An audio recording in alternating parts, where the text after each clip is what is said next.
3 жыл бою ак үй алдын акмалап, бирок турак жай маселеси чечилбеген, мүмкүнчүлүгү чектелген жарандар эмдигиче үмүттөрүн үзө элек. Анткени жанга баткан башпаанексиз жашоо аларды ак үй алдына чыгууга аргасыз кылган. 18 жашка чейингилер, 18 жашка чейингилер 2,5 миң сомдон эме алат.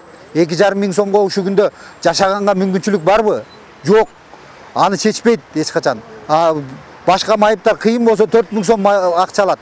Анан алар чечилбесе, өстүк үйү жок квартира жашаса, анан булар чыкпаганда ким чыгат?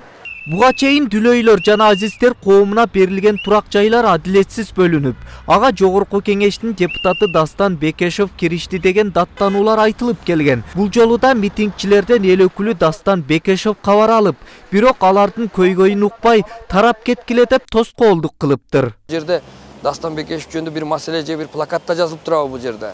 Кеткиле деп милициялардан бери бизге азыр бир сыйра кыр көрсөтмүш болду. Биз тура бердик, мына турабыз. Кетпегенде түнөмөк белек бул жерге. Жатып алалы деп келген эмеспиз, кетебиз. Убактыбыз бүткөндө. Ал эми Кара Балта шаарынын тургундары көп кабаттуу үйлөрдө 10 жылдан бери шарты жок жашап жаткандыгын айтып митингге чыгышкан. Алар көп кабаттуу үйлөргө суу түтүктөрүн киргизүүгө казынадан миллиондогон акча бөлүнүп, бирок ал миллиондогон акчаны бир адам сол чөнтөгүнө кымырып кеткен дешет. 1 миллион 725 миң 2016 жылы бөлүнгөн акчаны водоканалдын жетекчиси Элебесов Турсунбек деген эме жеп коюп атпайбы бөлүнгөн акчаны? Жок.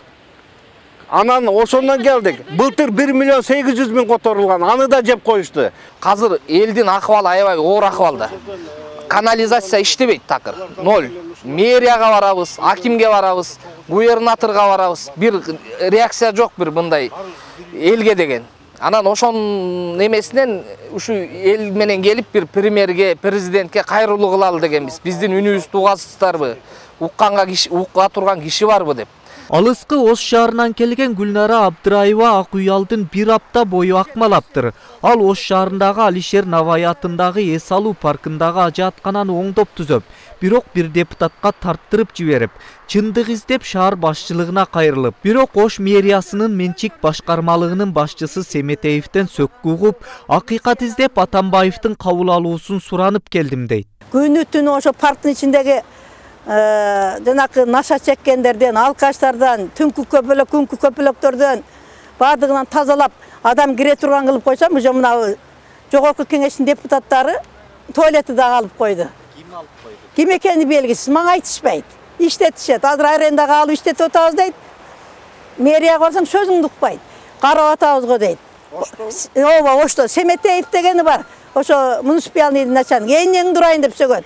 Үнүм жетпеді. Ак үй алдындагы күн алыс өткөн митингдер айрым депутаттар үчүн көнүмүш адатка айланган шекилдүү. Бирок арзы муңун айтып чыккан ар бир жаран кыштын суугунда жыргагандан эмес, айласыздан чыккандыгы баарына белгилүү. Зарылбек Шермаматов, Сентябрь.